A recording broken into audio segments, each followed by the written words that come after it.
Muy bien, buenas tardes. En esta oportunidad nos encontramos con el doctor Adolfo Elizaitzin. Él es presidente de la Academia Nacional de Letras de Uruguay. Adolfo Elizaitzin nació el 9 de diciembre de 1944. En el 2003 fue elegido miembro de la Academia Nacional de Letras de Uruguay, a la cual ingresó con su discurso "Las academias y su incidencia en la evolución de las lenguas". Luego sería nombrado presidente de la Academia Nacional de Letras de Uruguay. Adolfo Elizaitzin es doctor en Filología Románica por la Universidad de Tubinga, Alemania. Asimismo, es licenciado en Literatura Española por la Universidad de la República, Montevideo. También ha dictado el curso de Lingüística General en la Universidad de la República hasta el año 2006. Ha sido reconocido con el doctor honoris causa por la Universidad Nacional de Atenas, también en el año 2006.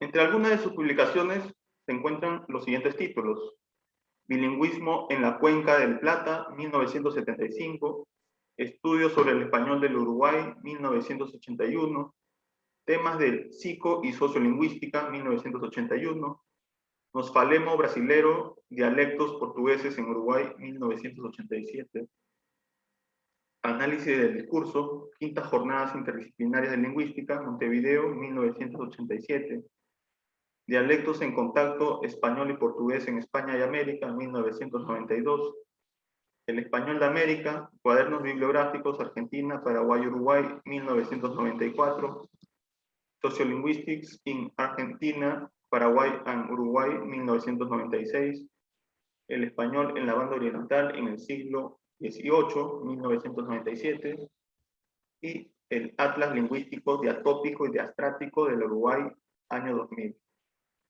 Muy bien, habiendo hecho esta breve presentación, vamos a empezar con las preguntas. La primera es: ¿cuál es la función que ejerce la Academia Nacional de Letras de Uruguay para preservar el lenguaje del país? Muy bien. La Academia Nacional de Letras, como la mayoría de las academias de la lengua española, nucleadas en la Asociación de Academias de la Lengua Española, tienen como fin preservar, de alguna manera, el legado de la lengua española en cada uno de los respectivos países. Esta formulación de preservar el idioma, que se dice muy rápido, en realidad puede ser muy discutible y de hecho lo es. Pero de todos modos, la pregunta va dirigida solo a la Academia Nacional de Letras, que integro en Montevideo, y en consecuencia las acciones que normalmente hacemos es promover y hacer investigación sobre la lengua, la variedad del español hablado y escrito en Uruguay, motivo por el cual también una buena parte de nuestra tarea tiene que ver con el estudio y la promoción de la literatura en nuestro país, a través de, por ejemplo, concursos para las personas sobre diferentes temas. Concedemos anualmente el premio Ariel, haciendo referencia a la obra de José Enrique Rodó, tan conocida en América, el premio Ariel que otorga nuestra academia a la mejor publicación durante del año anterior sobre diferentes temas que pueden ir rotando, puede ser de creación poética, puede ser de creación novelesca, puede ser de investigación literaria, etcétera, etcétera. Es una forma de promover la lengua española en el Uruguay, y a través de los estudios que se realizan, sobre todo en el campo de la lexicografía, es decir, en el campo de la recopilación, análisis y puesta en un diccionario del léxico atribuible o más usual en el territorio nacional. Así, por ejemplo, hace unos años se publicó el Diccionario del Español del Uruguay, y en este momento estamos actualizando ese diccionario, porque, como sabemos, las lenguas no son estáticas, sino que cambian continuamente, y el léxico precisamente es una de las partes del lenguaje que más cambios rápidos suele tener a lo largo de una historia, de una diacronía determinada.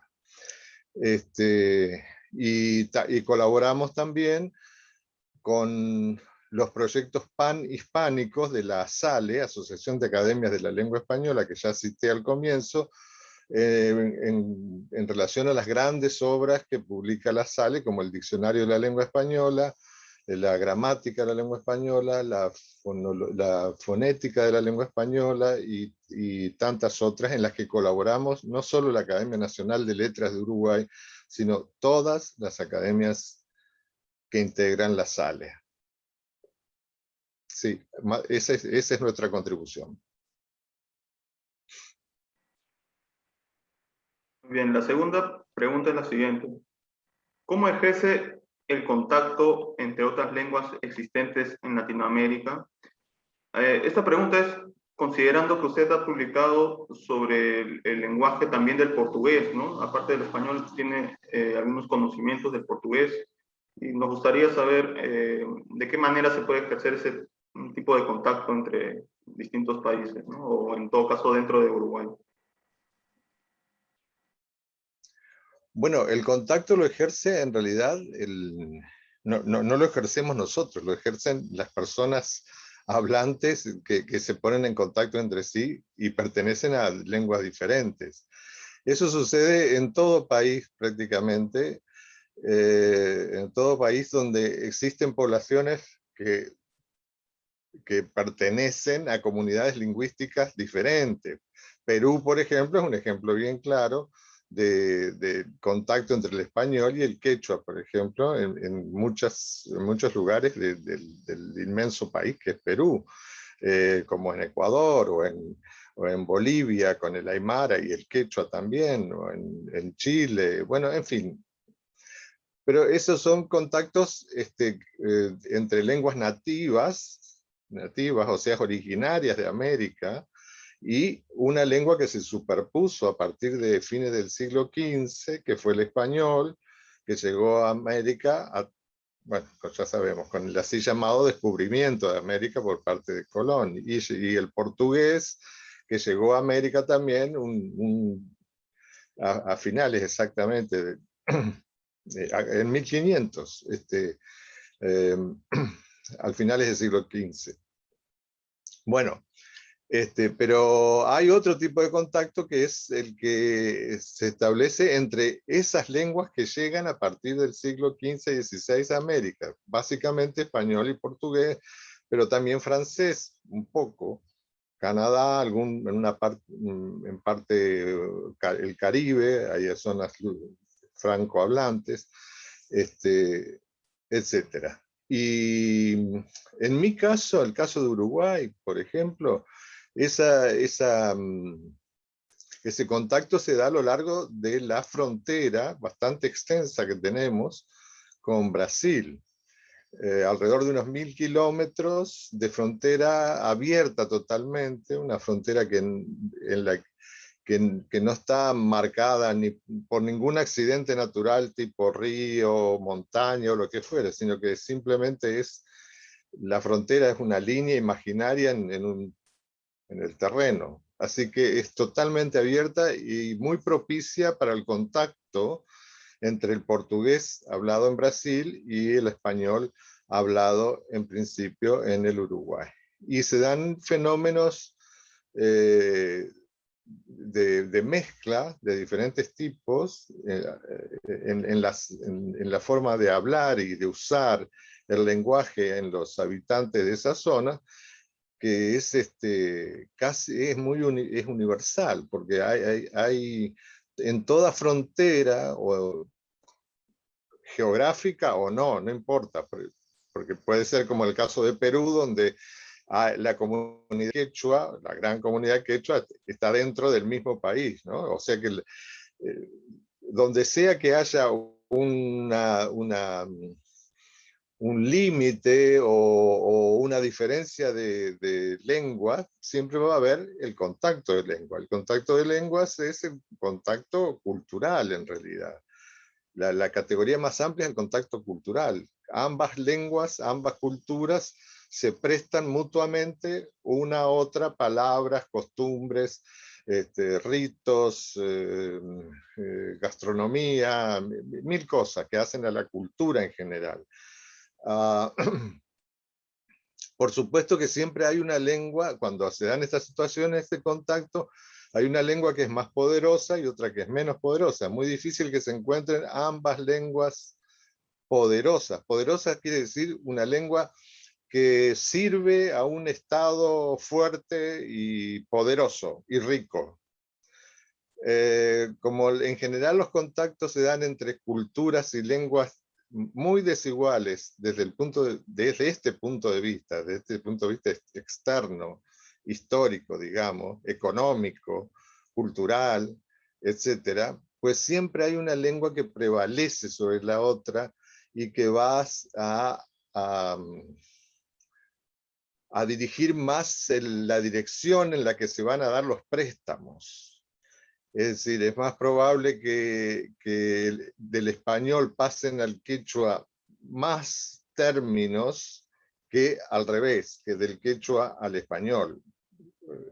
Eso es lo que quiero decir, por cuanto la lengua poderosa, la lengua conquistadora, la lengua que arrasó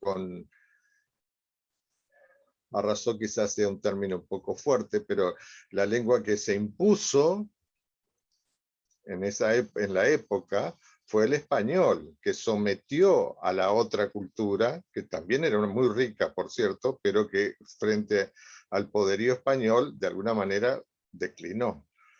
Y entonces ahí se van a dar esas idas y venidas, como en una avenida de préstamos entre una y otra, dependiendo, como digo, del poderío de cada una de las lenguas.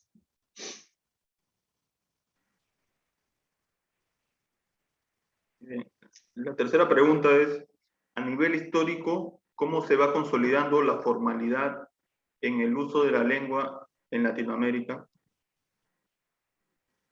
El uso, supongo que la pregunta refiere al uso del español en Latinoamérica, ¿no? Porque Latinoamérica habla muchas otras lenguas, portugués una cantidad, etcétera. Pero si nos referimos al español, como supongo que es la pregunta, la formalidad en el uso del lenguaje se da primero a través de la gran distinción que hay que hacer entre la lengua hablada y la lengua escrita. Son dos, aunque parezcan ser lo mismo, y continuamente muchas personas, incluso muchos lingüistas, confunden continuamente lo hablado con lo escrito. Es de rigor distinguir bien claramente cuando hablamos de la lengua hablada, como esto que estoy haciendo yo ahora, y cuando hablamos de la lengua escrita, que es cuando escribo algo. Porque son dos sistemas diferentes. Uno reproduce al otro, es cierto, pero son dos sistemas distintos e incluso hasta con gramáticas diferentes en muchos casos. Mucho común, pero mucha cosa diferente. Así que de estos dos grandes modos de comunicación, lo hablado y lo escrito, el más formal es lo escrito. La informalidad queda en general reservada a la lengua hablada. Entonces, hecha esta primera distinción, ¿quiere eso decir que toda lengua hablada siempre es informal? No, tampoco. Es una gradación. Hay formas perdón por la redundancia, pero hay formas más formales o modos más formales de del habla y otros menos formales. Por ejemplo, un grupo de personas conocidas que en situación relajada, digamos, que se encuentran en un momento, un grupo de amigos, cuando hablan, van a hablar en una forma totalmente informal, en un modo totalmente informal. En cambio yo, por ejemplo, en este momento, estoy hablando, usando la lengua en su oralidad de una manera mucho más formal. ¿Por qué? Porque yo sé que yo, que estoy ejerciendo, usando la lengua, siento que estoy siendo observado. Al sentirme observado por alguien, eh, inmediatamente voy hacia la parte más formal de la lengua y no uso ciertas formas menos formales que usaría, por ejemplo, cuando hablo con mis amigos y estoy tomando una copa con ellos o estoy jugando o conversando en general con mi familia o lo que fuera. Entonces, ¿cómo se impone eso? No es que se imponga, depende de la formalidad de las situaciones en que se da el diálogo y se da la interacción lingüística para que una lengua hablada sea más o menos formal. Y por otro lado, en el modo escrito, la lengua formal, la formalidad es constantemente, excepto en la literatura que quiere reproducir el habla popular o ese tipo de cosas. Pero en general, un escritor, cualquier persona que escribe, está continuamente mejorando lo que escribe, tratando de mejorar lo que escribe, haciéndolo cada vez más formal y hasta llegar a extremos como el caso de escritores tipo Flaubert o Proust o lo que sea, que continuamente están reformulando lo que escriben, tachando y tachando y vuelta atrás y vuelta atrás. Esa es la suprema formalidad. Eso no lo podemos hacer en el habla, porque no puedo volver atrás. Una vez que dije lo que dije, ya queda. Más o menos así. Esa es la situación con la formalidad en la lengua, ¿no?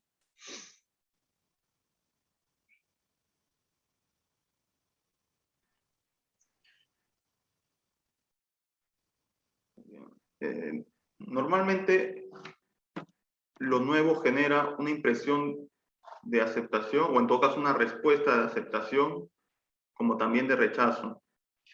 Esto ha ocurrido cuando la Real Academia ha ido incorporando nuevas palabras al diccionario, que muchas veces son cuestionables por criterios de territorialidad. Frente a ello, ¿qué opinión tiene al respecto? Sí, que es cierto lo que dices, que es así.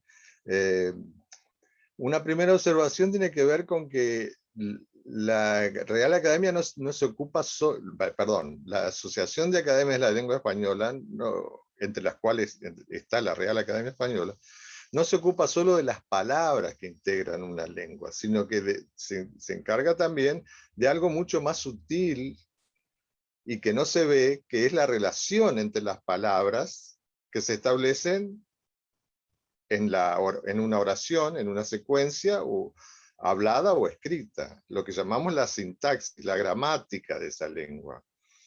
¿No? Y eso también la academia la academia en sentido general, ha ido incorporando nuevas cosas. No incorpora solo nuevas palabras, incorpora también nuevos procedimientos, nuevas estructuras, nuevas formas de expresar algo que hasta antes se expresaba de una manera y ahora se expresa de otra. Así que esa es la primera observación. Lo nuevo no es solo palabras nuevas, es también recursos lingüísticos nuevos que empiezan a utilizarse en una lengua determinada, en este caso el español, y que antes no se usaba de esa manera, ¿verdad? Ahora, sea una cosa o sea otra, pero popularmente más común y más conocido el hecho de que la academia acepta palabras, eso lo conoce todo el mundo, es más difícil quizá entender la otra parte, o la parte de la fonología. de la fonética, ¿no? También hay cosas nuevas y distintas. Ahora, es cierto que pero hablando solo de las palabras nuevas que incorpora la academia en general, digamos que sí, que efectivamente esas palabras provienen de algún lugar o de otro. Y va a tener, van a pasar esas formas al español general, digamos, el concepto de español general es el concepto de una lengua que entendemos todos los hispanohablantes, que entendemos en general todos los hispanohablantes, aunque en esa lengua haya palabras que provienen del quechua, del guaraní, del, del azteca, bueno, de la lengua mexicana, o bueno, de muchas otras lenguas que están en contacto con el español, se incorporan y luego se pasan a ser también patrimonio de toda la lengua cuando todo el mundo que habla español, desde España hasta América, y pasando por otros lugares, de África y Asia incluso, todos entendemos de lo mismo cuando decimos tereré o cuando decimos ceviche, por ejemplo, para decir algo, ¿no? O cuando cuando todos entendemos ya papa, o aunque le hemos cambiado por patata o tomate o lo que fuere, ¿no? Palabras que se inician que son nombres de objetos, en general vegetales, animales, etcétera, en una instancia, pero no solo, propios de un lugar determinado, como por ejemplo de América, para el caso del español, que fue la gran incorporación del léxico al español una vez que se descubrió América, ¿no? Y bueno, y ahí predomina mucho la cuestión de las nuevas plantas, nuevos alimentos, nuevos animales, etcétera, etcétera, ¿no?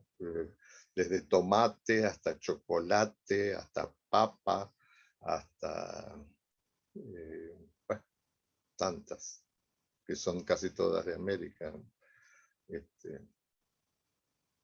Y sí, es así. Hay un grupo de personas que en principio se van a resistir a usar la nueva palabra o el nuevo procedimiento sintáctico, digamos así. Esas son personas más conservadoras, en general las personas más mayores tienden a ser más conservadoras, pero no solo en lenguaje, en toda actitud de la vida, pero también en el lenguaje, y en consecuencia dicen, no, si antes decíamos así, ¿por qué ahora vamos a cambiar y decir de otra manera? ¿Por qué? Bueno, en fin. Es un procedimiento normal de incorporación del léxico a una lengua general que suceda esto, que unos lo acepten, que en general los que lo aceptan lo nuevo más rápidamente son las generaciones más jóvenes, y las generaciones mayores o más viejas o como quieran llamarles, por su misma razón de ser, son más conservadoras y tienden a no aceptar inmediatamente lo nuevo, tanto en el lenguaje como en todo, en las costumbres sociales, en la moda, en todo. Así es. Muy bien, me ha hecho recordar un poco cuando estaba en la academia y estábamos aprendiendo las reglas para la tildación de solo o los pronombres ese, aquella o aquel, ¿no? O aquello, ¿no? Aquello, aquella, ¿no? Sí. Y de pronto viene este cambio de la Real Academia con la publicación de su diccionario, creo que fue por allí, año 2000 y algo, y tuvimos que aprender las nuevas formas. Y muchos de los profesores se resistían también, decían, no, ¿cómo voy a tolerar, ¿no? Mira, cuando la academia, hasta el siglo XIX, mediados, fines del 19, el sonido F, la F, lo que se graficaba en español con PH. Entonces filosofía se escribía como todavía en inglés, ¿no? PH, PHI, filosofía. Bueno, eso la Real Academia lo cambió a finales del 19, en las últimas décadas del 19, y dijo, no, el fonema, no se hablaba así en aquella época, el fonema F tiene que ser graficado, no con un graficado, o sea, escrito, no con una PH, sino con una F, con este dibujo, no con la PH. Bueno, eso costó décadas, hasta que todo el mundo escribe, bueno, ahora ya nadie escribe filosofía, pero eso fue uno de los cambios. Cuando, y peor aún, cuando Cristos, por ejemplo, que se escribía antes CH, la K de Cristo, ¿no? Cristo, Jesús Cristo. Como acá se mezclaba, bueno, la academia lo mismo, dijo, no, esa CH no más, solo la C, Cristos. Bueno, como además ahí se mezclaban cosas religiosas, parecía una blasfemia escribir el nombre de Cristos sin la CH que venía siendo escrito desde hace... ¿Entiendes cómo funciona la cosa? Donde además se mezclan otro tipo de cosas, como en este caso, una cuestión, sí, fetichista religiosa, digamos, de una manera. Claro, ¿Es así? y quizá yendo un poco más atrás, también podría haber ocurrido este tipo de reacción religiosa con la palabra fe, ¿no? Que se tildaba, al igual que otros monosílabos. También, Sí. sí. Sí. Bueno, ahora con esto de solo, por ejemplo, que ya no necesita más tilde si es una cosa o si es la otra, ahora, algunos escritores dijeron, no, nosotros, escritores ya mayores, ¿no? Bueno, estoy hablando de, creo que el mismo de ustedes que está en España, Vargas Llosa o García Márquez, algunos de esos muy famosos, dijeron, no vamos a hacer eso, vamos a seguir escribiendo como veníamos escribiendo. Porque cambiar un hábito ortográfico es muy difícil. Si a uno en la escuela le han metido en la cabeza, en la escuela, en la secundaria, en la universidad, que hay que escribir así, y nos han penado por cometer faltas ortográficas, es muy difícil que cambiemos, ¿no? Eso entró a sangre y fuego acá en el cerebro, y luego cambiarlo lleva su tiempo, no es fácil. Es así. Muy bien, doctor. Bueno, muy bien. Y la ¿Qué última más? pregunta, Dime. Sí. ¿qué proyectos lingüísticos tiene en la actualidad? Yo, personalmente, Eh, claro, sí, de todo. sí, bueno. Entonces, no, primero te voy a decir que estoy trabajando en un gran proyecto panhispánico que es el diccionario, el nuevo diccionario histórico de la lengua española, o diccionario histórico de la lengua española, que también es una obra que la hace la Sale, bueno, no, esta no la hace la Sale, es una obra que esto es un error, lo que dije, que depende de la Sale, no, depende de la Real Academia Española, y la Real Academia Española ha creado en varios lugares de América, me imagino que en Perú también, equipos locales para contribuir a este enorme diccionario que va a ser el diccionario histórico de la lengua española, ¿no? Que ya hace muchos años que se viene elaborando, pero que ahora tiene un impulso nuevo. Estoy trabajando mucho en eso, por una parte. Por otra parte, sigo trabajando continuamente en aspectos históricos y tipológicos del español y del portugués en América. Cómo se transformaron el español y el portugués cuando llegaron a América, las semejanzas y diferencias de los dos proyectos, de los dos procesos, perdón, de adaptación de dos lenguas ya muy importantes cuando llegaron a América, muy importantes desde el punto de vista literario, etcétera, ¿no? El español y el portugués de fines del siglo XV, que ya habían alcanzado su cúspide, o estaban a punto de alcanzar su cúspide más importante desde el punto de vista literario, como esas lenguas que vienen a América en su versión hablada fundamentalmente, aunque luego empezó a haber una literatura local también, por supuesto, que se desarrolló y se desarrolló muy bien, pero esos procesos de adaptación y de contacto entre ambas me interesan mucho, no solo desde el punto de vista histórico, porque cada región de América es diferente, aunque seamos aparentemente una misma cosa, pero en cada lugar hay cosas diferentes. Y me interesa mucho también la tipología, si esas lenguas están cambiando su tipología, esas variedades, mejor dicho, del español y del portugués están cambiando su esencia misma, que es lo que estudia la tipología de las lenguas, ¿no? Y de las familias de lenguas. Eso continuamente. Mis publicaciones últimas son casi todas referidas a esa temática. Muy bien, doctor Adolfo. Entonces, habiendo ya resuelto las 5 preguntas, ¿no? Ya doy por finalizada la entrevista. Nuevamente reitero mis agradecimientos y también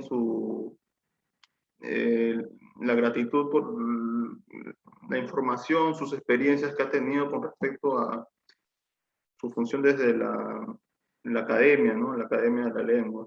Además que Sí, usted la Academia ha, Nacional de Letras, sí, así se llama. además de Pero las, sí, una cosa, Jesús, mira que ya no soy más presidente de la Academia Nacional de Letras, fui, ya, pero ya terminé mi periodo. Ahora hay otra persona, de ya, presidente de la Academia Nacional de Letras. ¿Tá? ya. Sí, voy Porque a, tú lo dijiste, al comienzo lo dijiste sí. que es presidente. No, fui hasta hace unos 4 o 5 años atrás.